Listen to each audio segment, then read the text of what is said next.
Welcome to the Wisdom from Within podcast. My name is Jen Axe, and I am your host. This is where mindset meets body set, where we access both so that we can make the most genuine, authentic, empowered impact on those we love and those we serve. Let's get started. Okay, you guys, I know every time I come on here, I'm like, you got to hear this podcast. But the thing is, I love my guests and they all provide such a wealth of knowledge and such stories that are so incredibly inspiring.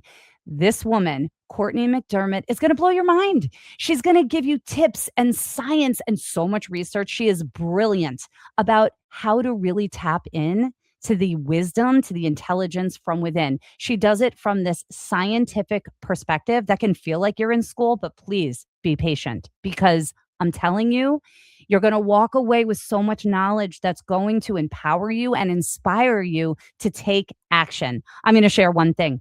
I asked her about leadership. What is the greatest thing we could do about being great leaders and listening to this divine intelligence from within? What is the thing we can do right now?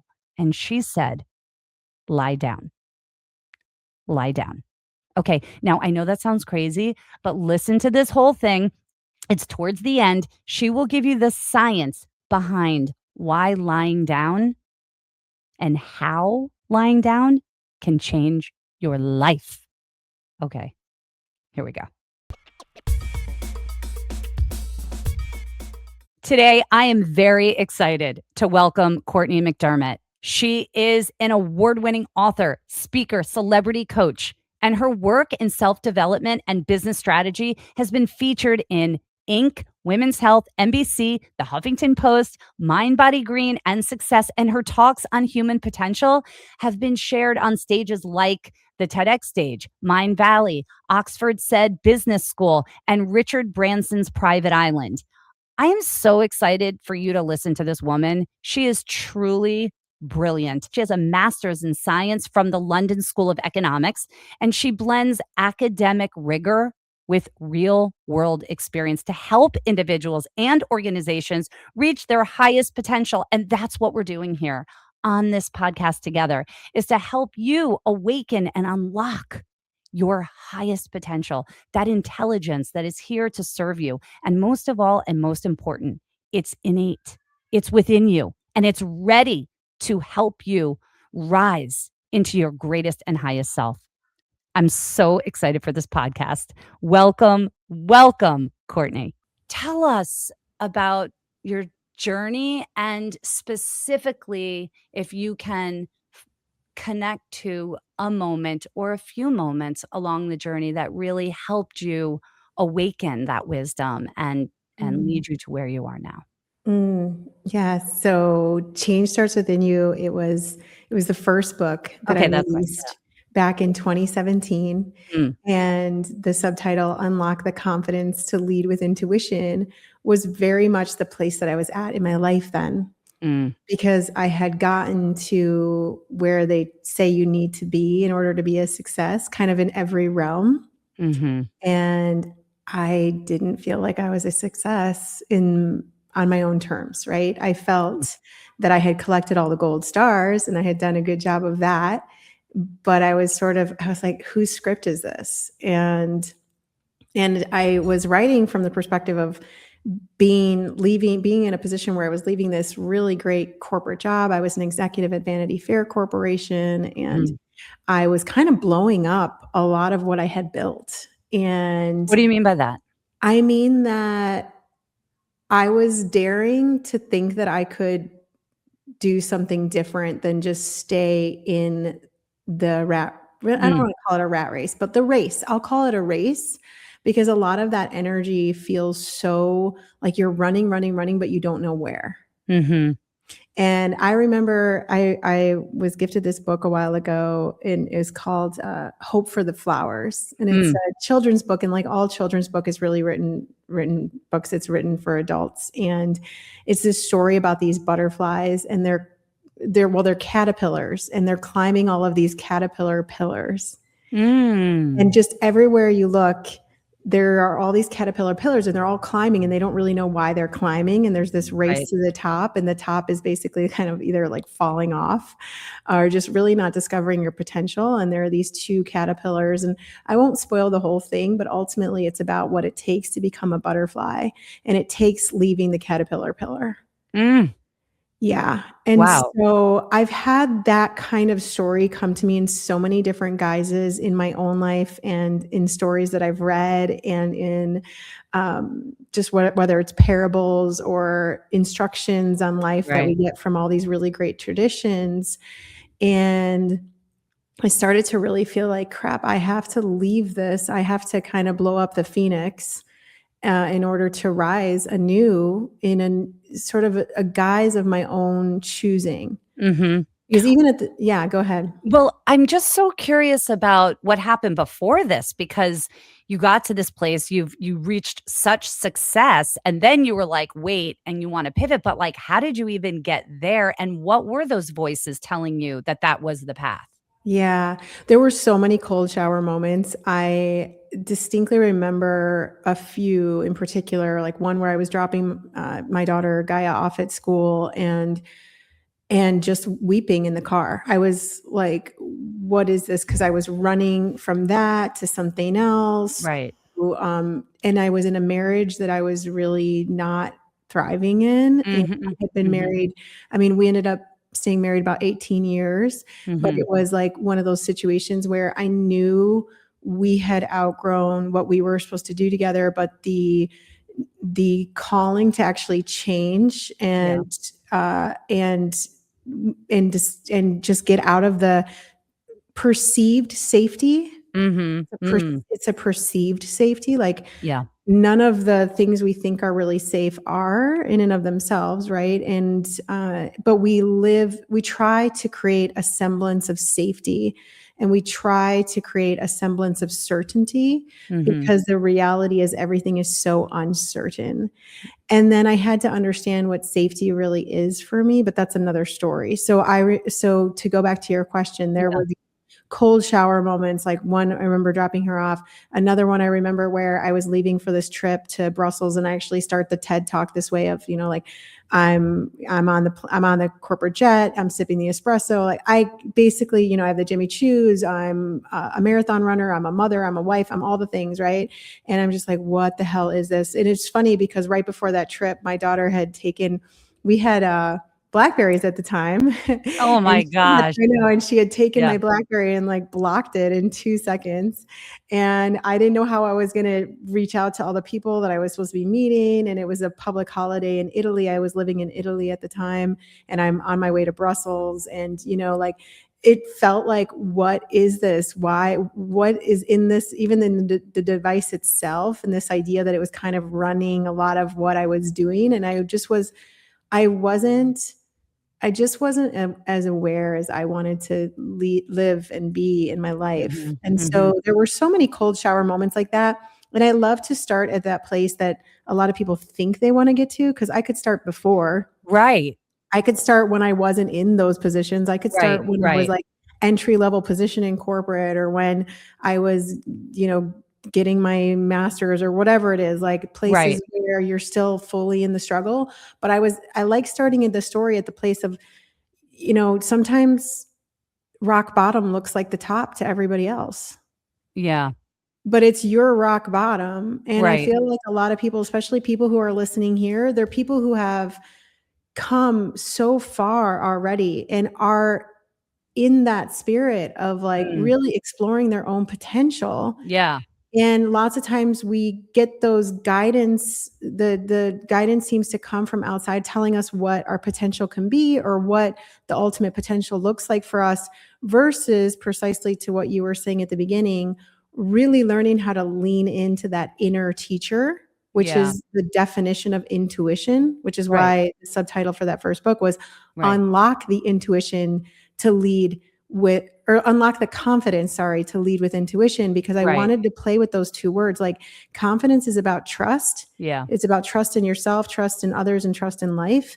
And intuition is about this inner teacher. And the more you learn to be guided by that inner teacher, as you well know, and as you share so much of in your brilliant work, the more that confidence, that true trust builds. And it's because it's something that actually can't be taken away and gives you a true safety versus that semblance of safety that I was talking about before. Yeah, totally. Yeah.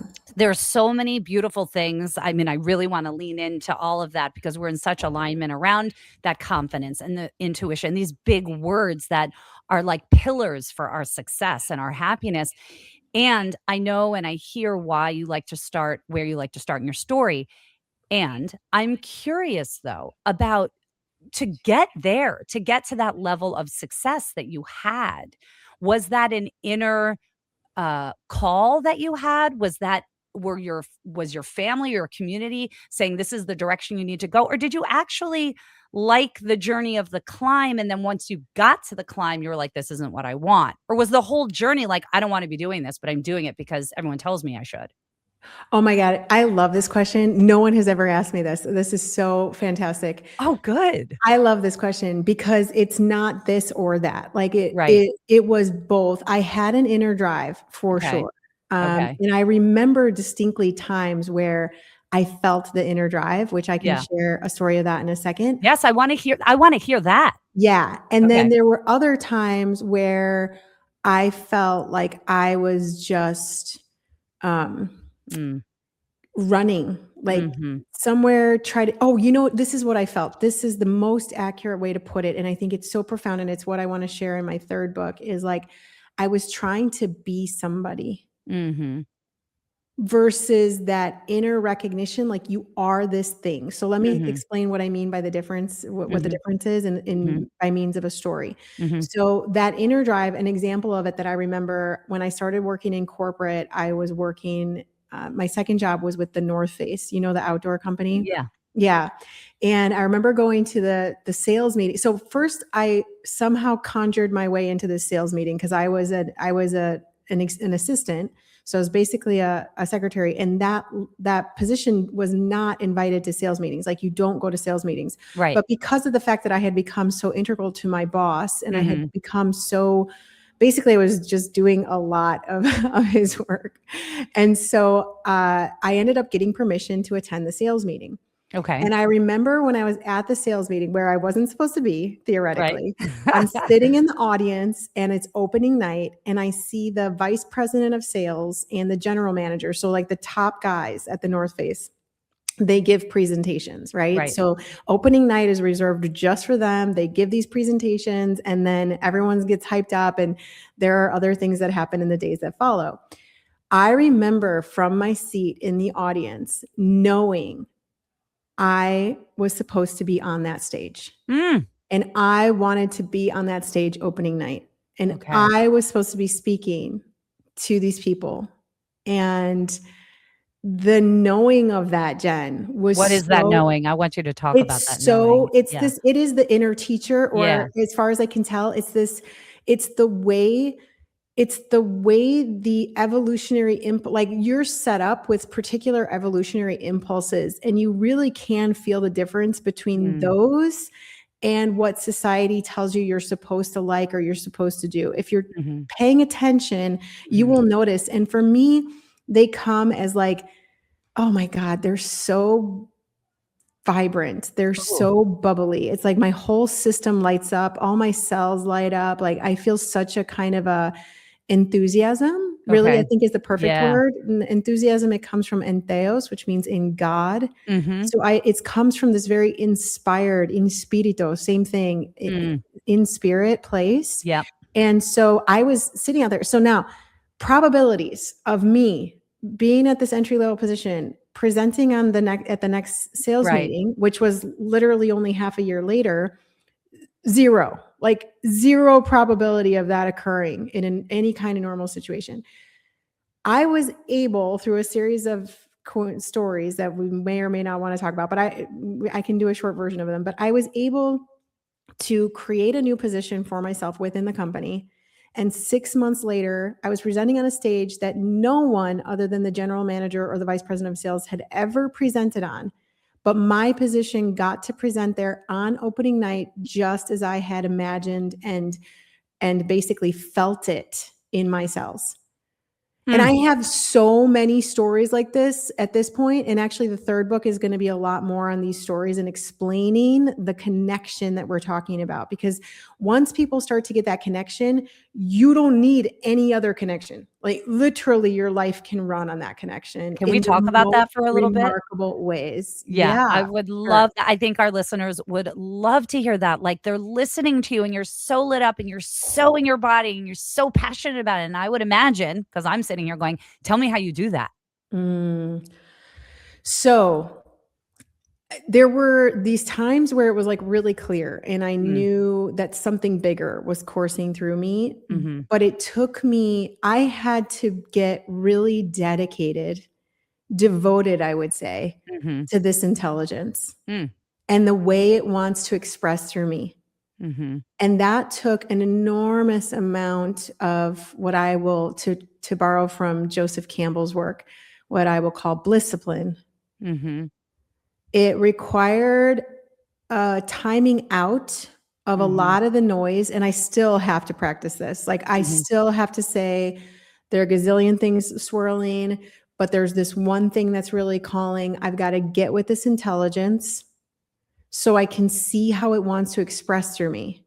And I'm sorry. Yeah. I just want to know, you're calling it intelligence, and I love that. And I'm curious to how you started to believe that it was intelligence, like that it was intelligent to listen to, that it was the guide. How did you even come to that? Yes.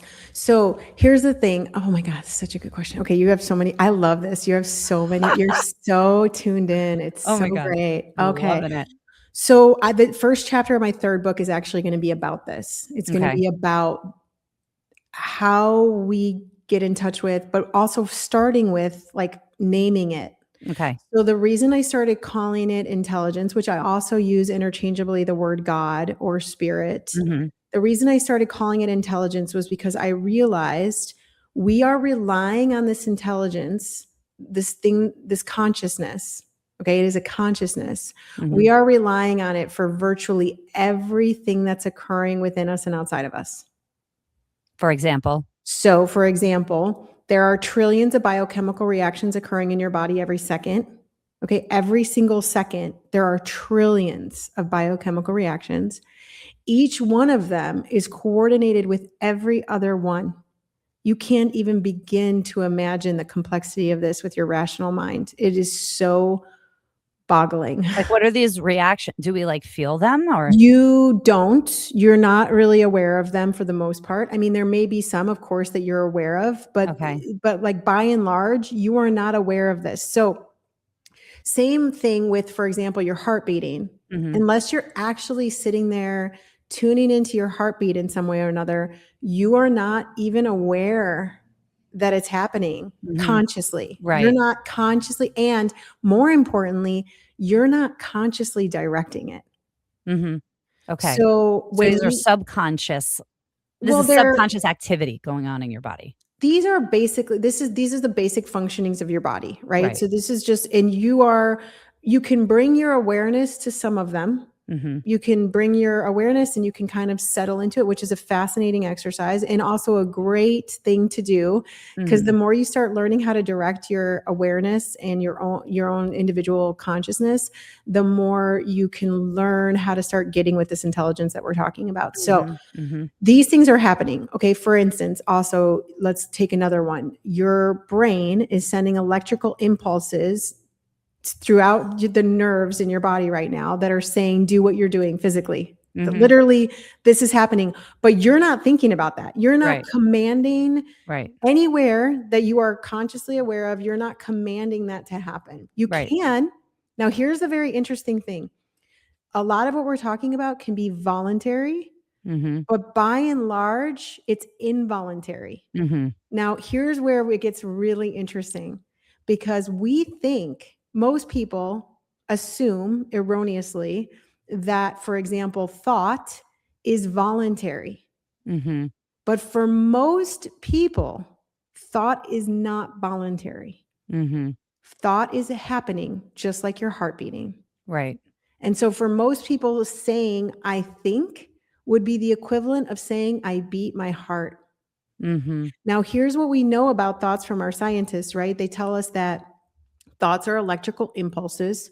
We don't know where they originate in the brain. So there's not, for instance, a part of your brain like the prefrontal cortex that I can point to and say thought originates there. We don't know. Okay. Right. Mm-hmm. What we know is that these electrical impulses are acting in our system, and most of us are having somewhere between 50 to 70,000 thought impulses, electrical impulses like this a day. Mm-hmm. So when people think, oh, I just need to think differently, or when people are told, I would say, I just need to think differently, that is the most arduous work you can undergo in your life. It is very worthwhile. It is extremely worthwhile. In fact, I think it's one of the most worthwhile things that a person can learn is how to think, but we're not taught how to think. So again, that's why in the second book, I really start to go into how we can how we can learn to think. Because even, for example, books like Think and Grow Rich, there are 2 words inherent in the title of that book. If you do not know what those words are, that book will serve you very little.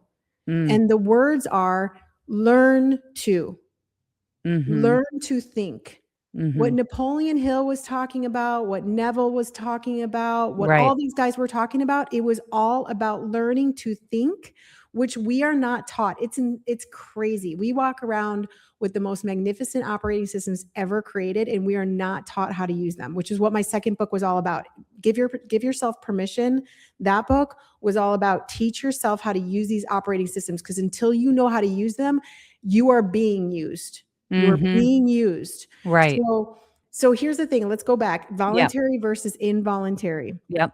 Okay. So when we talk about this intelligence, there is an involuntary happening on so many levels. And this is also what's happening outside, right? We are not questioning all day long, nor are we trying to create a 5-year plan for the earth to stay on its axis and to continue to spin. Like, you just assume, most people say, oh, the sun's going to come up. No, actually, you're going to spin around. Right. And you're going to see, depending on where you are, where the sun is, right? And at a specific time in your day, but that's because you are spinning. Now, most people never even consider that. We're spinning around on an axis on this ball of dirt in the middle of nowhere, And we are not trying to orchestrate that. Right. And that's the thing we need to tune into. We are not trying to orchestrate that. So this is where it becomes really interesting, is knowing I rely on this intelligence. Call it whatever you want. Call it consciousness, call it intelligence, call it creator, call it God. Now, there are people who are going to say to me, no, it's only this. Fine. Awesome. I love that it's only that for you. And there's gateways into understanding this for people through words. Words are vibrational, right? So some words are going to provide greater ease and access. That's all it is. And again, we come back to electricity. We are electric and we are magnetic. So the words are literally codes based on where you are electrically, where you are magnetically in your own frequency. Now, I digress. I want to go back to this just to close it up. Let's wrap. But we're good. All of these pieces are like so fundamental to understanding some of this. Absolutely. So this intelligence, call it what you will, is guiding everything. But and this is a very fundamental, we, as far as I know, we haven't found this in any other species except for humans, as far as animals are concerned. We decide that there's this tiny bit that we cannot trust that intelligence. So whether that's a relationship, a job, the way, whatever's happening right now where we say, I can't trust that.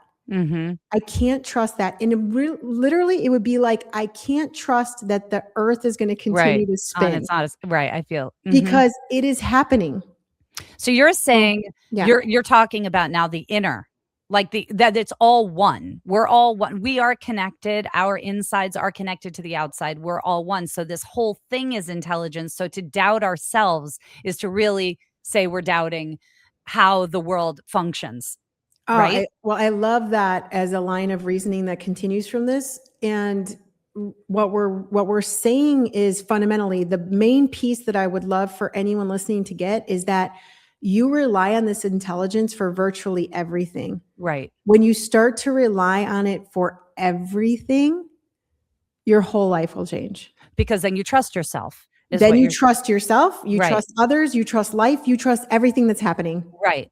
And when you can relax and be like, I trust, it Yes. gets really fun, really goofy, and it gets so synchronistic. Like, I can't even tell you the number of synchronicities I live every day. I often will say I lived 1,000 days today. Right now it's 12:30 where I am on the Pacific coast of the United States of America. I will, be here for another week. And right now, at this time of day, I feel like I have already had 1,000 days in one, in the best way. Like, I'm not rushed. I'm not busy. That's a word I removed from my lexicon years ago, but I am living fully all the gifts that life is offering. And I'm showing up with the best I can of where the intelligence is moving, how the intelligence is moving through me at this moment. Okay. So I love this. I love it so much. And I also hear like the voices of the people that are like, I do. It's like, just ask her, Jen, ask her, because it's so beautiful to arrive where you are. It is so beautiful to have this depth of understanding of how the universe works and how we work in connection with the universe and the relationship between the two. That all makes so much sense to me. And I love it. And I want so badly for the listeners and for humanity to have that trust. And I also know that it can be difficult to get there. I know. It's very difficult when you make a decision and you feel like it was the wrong choice, but it actually was the right choice because there's a lesson inside of it that is waiting to teach you where to go next. But I would love to just sort of break down, what are some of the things or ideas or concepts that people can really grasp easily and say, okay, today, this is how I'm going to create that connection. Because honestly, what you just shared was so freaking profound about how we are all one. And so if we are trusting the environment, the world, the way the world shifts and moves and all the things out, then we must trust ourselves too, because we are all one and connected. I just love it. So how could we break this down a little bit? Yeah, I love that you're getting tactical, because I think that's the place to go, especially because so many people are running around and being like, who has my answers? Does she have my answers? Yeah. Does, he have my answers? What program is going to solve things for me?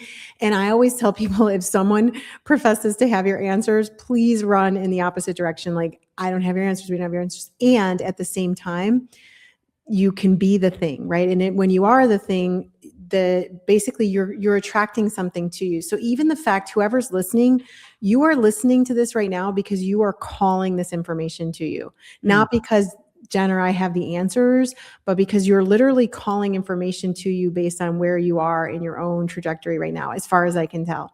So getting really practical and tactical, and this is going to sound like the opposite of that, by the way, and it will be the hardest thing to do at the beginning. Absolutely the hardest and the easiest, which is really funny. It's the easiest and the hardest thing to do, which is we have to relax. Completely and totally. Yeah. And until we know how to do that and we have a felt sensation of it, we have to practice the non-practice of it. So what this looks like in everyday life is, I got to time myself out. And as hard as it feels, I have to leave my devices in another room, and I have to go just get into a bed or a couch and just lay the body down. Just lay the body down. Now, let me explain to anyone who's listening, because when we're in different brainwave frequencies, specifically when we're in beta, and very specifically when we're in high range beta, which are just cycles per second in your brain. Can you just explain that for people that don't understand? Yeah. So there's including me a little bit. So the different frequencies, we'll talk a little bit about them. They're different cycles. They're cycles per second or in your brain. So most people are in high beta, and the best way I ever heard this described was like having a 4-gear race car that you are driving around in first gear all day long. Okay. So we'll get back to the brainwave frequencies in a second. But what I would love for anyone listening to understand is, because I want to be very tactical and very clear, also from a scientific perspective. When you go lay your body down, what happens within minutes is that you move from this first gear in the car into second gear. So you will start moving within minutes. You'll start moving out of beta and into alpha. That is if you're not super, super highly stressed. In other words, if you're in super high range beta, it means you're spinning. Literally, your wheels are spinning and you're stuck in place. Okay. Right. So that requires spend more time being horizontal, and every part of your body will resist this when you're not used to it. And the reason your body's resisting it is because we've driven our bodies to do so much that our bodies actually, the innate intelligence of our bodies, we have lost contact with it because we have used the mind to push the body through a lot of things. Okay. So what I'm suggesting is actually the opposite in a way.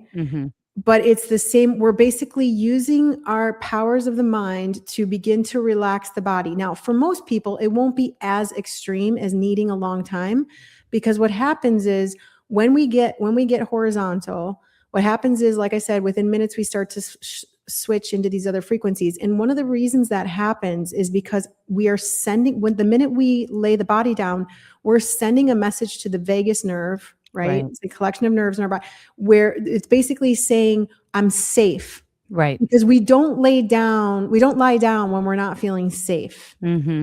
So there's a safety component. Now, here's how that translates in terms of your life. The more you're running and trying to figure things out and make things happen, which is an expression that I really am averse to. And I can talk about that later if you want to get into it. I already feel it. You don't even have to say it. If you want to talk about like manifestation, I have a whole thing on it. I have every single word I feel like I've dissected and have a totally different take on it. But anyhow, I won't go there right now for sake of time. But the thing is, you are going to be basically sending cues to your body that you're safe. The more you relax like that, the more your brainwave frequencies will change. And these are your literal brainwave frequencies. And what that means is that you start to become more creative. You start to release these kinds of neurotransmitters or chemicals into your bloodstream that say, not only am I safe, but I'm safe to be creative. I'm safe to find a solution. I'm safe to meet the person. I'm safe to go here. I'm safe. And especially as women, we need to redirect our consciousness to safety. And we need to take that power back. So, You know, it's really interesting because my practice, we've talked about it a little bit and I took you through it. As I learn more and more, I feel like I'm the student of this work constantly.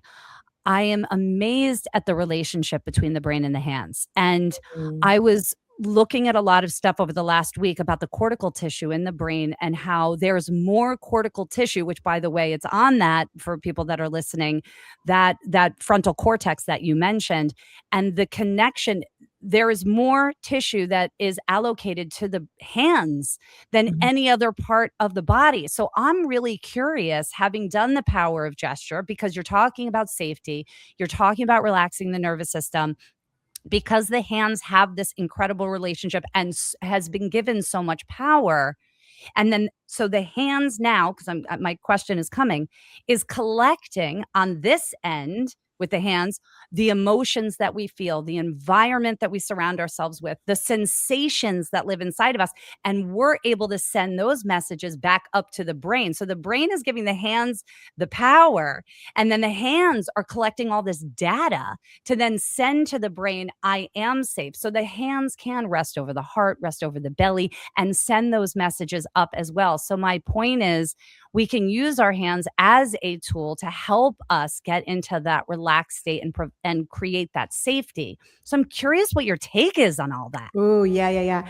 Well, one of the biggest ways that we were duped, and I don't know if this was systemic, I don't know how or why this happened, but one of the biggest ways we were duped is the notion that we have to sit still and not move. Exactly. We were so duped.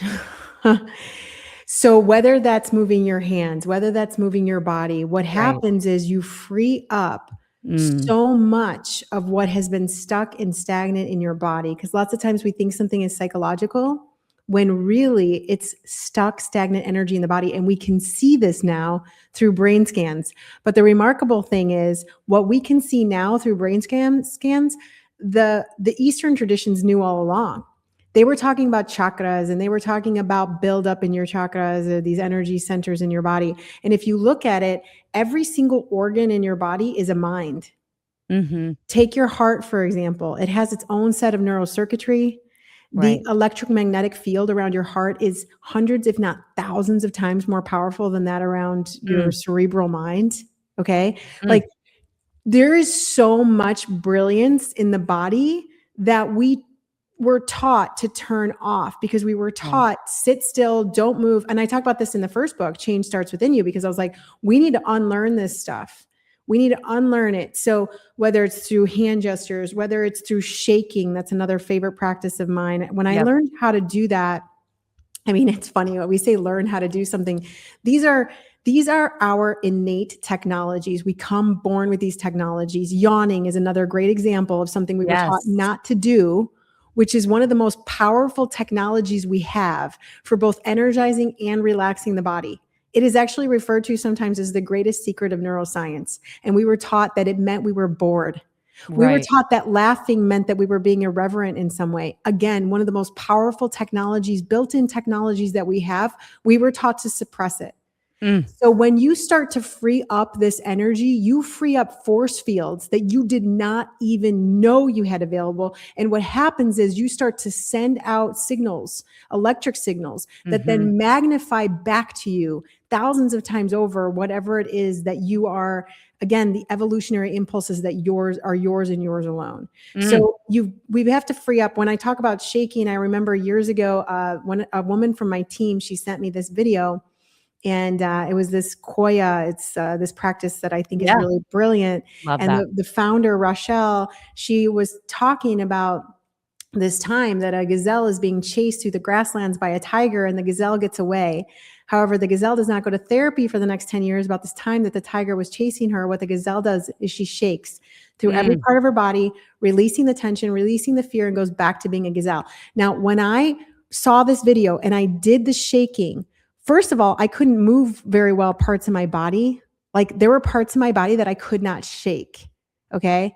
When I started this, I had so much pent up energy because I had been trying to be something and somebody for so long. And I hadn't allowed these impulses that we're talking about to course through in the ways they were meant to. So I was basically calcifying into a persona, which is another thing I talk about in my work. And especially in the second book, is how that happens to us and how to free up the energy, liberate the energy so that doesn't happen. But anyhow, that was one thing. But the other thing is I started crying. Like, I had such amazing emotional release just from shaking my body for 3 minutes to a song. Oh my gosh. What we are talking about is not something you have to, it's not something you have to learn. It's something you have to remember. Yes. Here. Put the Amen. pieces back together. And as women, we're designed to share this with one another, to reawaken to these inner technologies so we can go and lead in the ways we were meant to.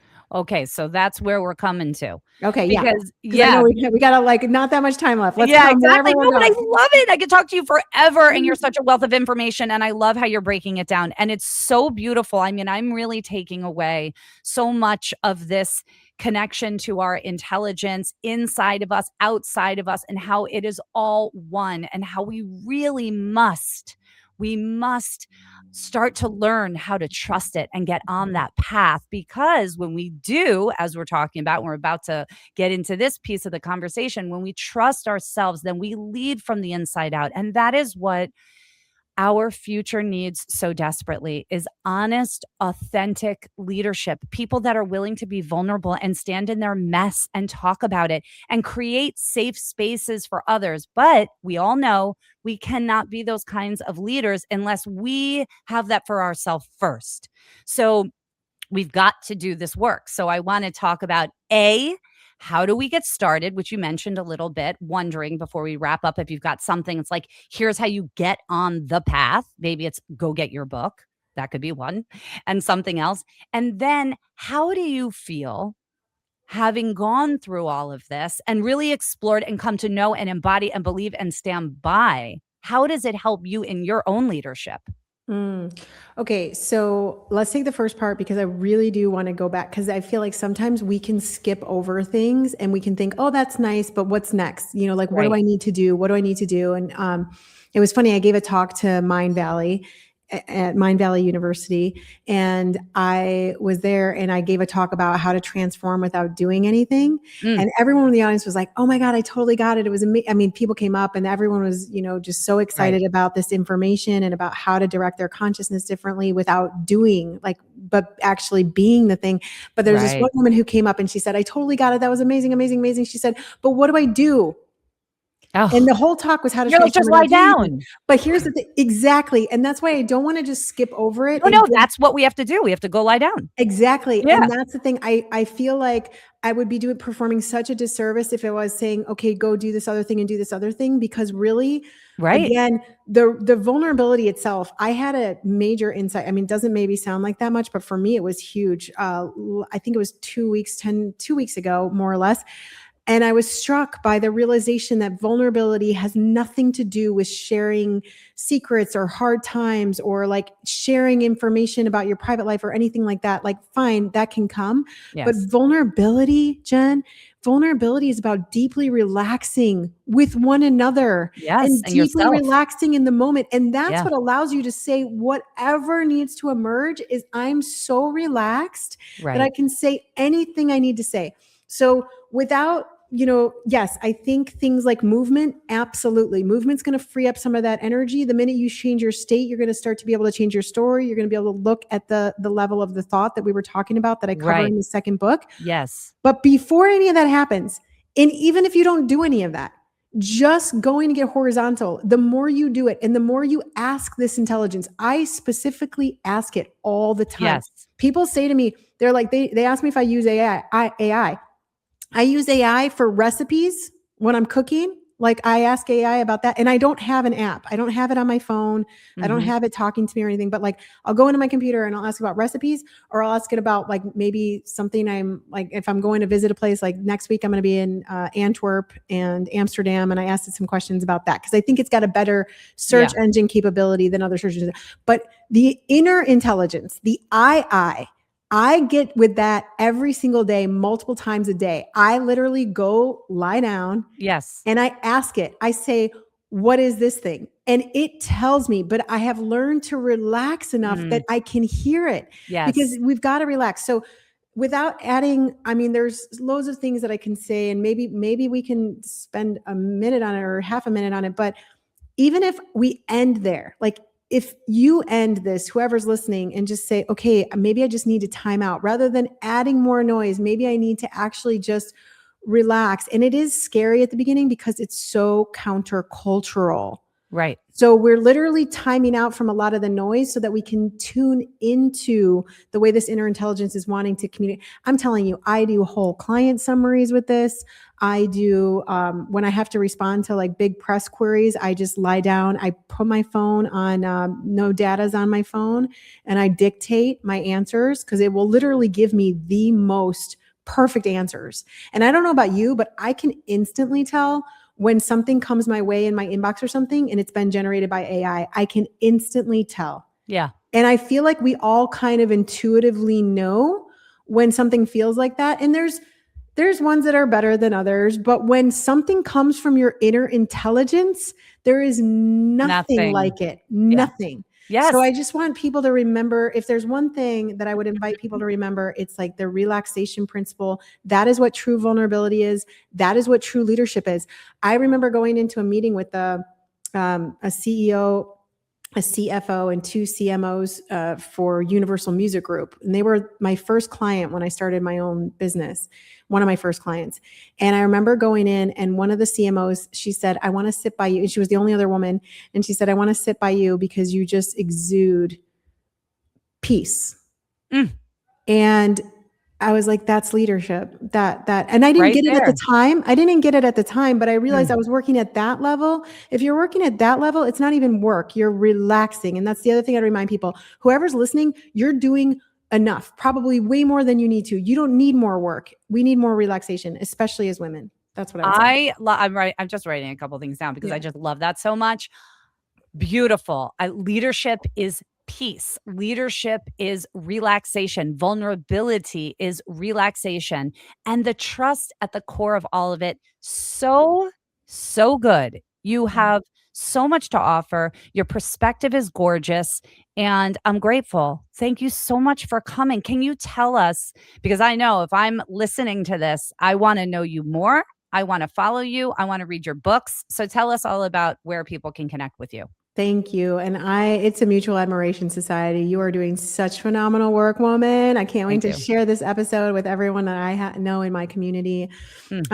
So the important thing to remember is my name, Courtney, is spelled without a U. Which I didn't know out of the gate of our relationship. Yeah. Like, there's no U. Yeah. So it's important because if you look up Courtney McDermott with a U, you're going to find someone else. And sometimes I go by Coco. And the short URL for the website is Court, CORTINC, like incorporated. So courtinc.com is a really quick, easy way to find me. Also on YouTube, it's Court Inc. And but anywhere else, it's my full name, Courtney McDermott. I have asked my team, I want to hear every story about people's change. We have gotten hundreds of people who have written in about the ways that they've changed with the book alone, with podcast episodes like this one, where they've just tuned into a new frequency for themselves and everything started to shift in their life. And so I endeavor to read all of those. I love when people connect and they share those stories with me. So if you want to connect that way, great. The books are available everywhere books are sold. The first one is Change Starts Within You. The second one is Give Yourself Permission. The third one looks like going to come out this year. And they're available also on Audible. It's my own voice. I wanted it to be my own transmission. So you can get those iTunes, Audible, Spotify. I love Spotify. It's on Spotify. So wherever you get your books, you can get those in there. And I'm really, really honored. I'm really honored to be here with you and be here with everyone who's been listening. Thank you. Thank you so much. Thank you so much for helping and being a part of this movement, which is what I believe this is. This is not just a conversation or a message. It's a movement about awakening and returning and remembering the intelligence, the innate wisdom from within all of us, because it truly, when we connect to it, it's like anything is possible. So thank you, thank you, thank you. I'll see everyone next week for the next Wisdom from Within podcast. I cannot wait to see you there. If something in this conversation spoke to you, don't keep it to yourself. Send it to someone who might need that message too. You can also send me a comment because I would love to know what it is that landed for you. But most importantly, take a moment to pause and listen to what it is that resonated, because that's where your real guidance system lives. The one you can trust, the one you can rely on. See you next week.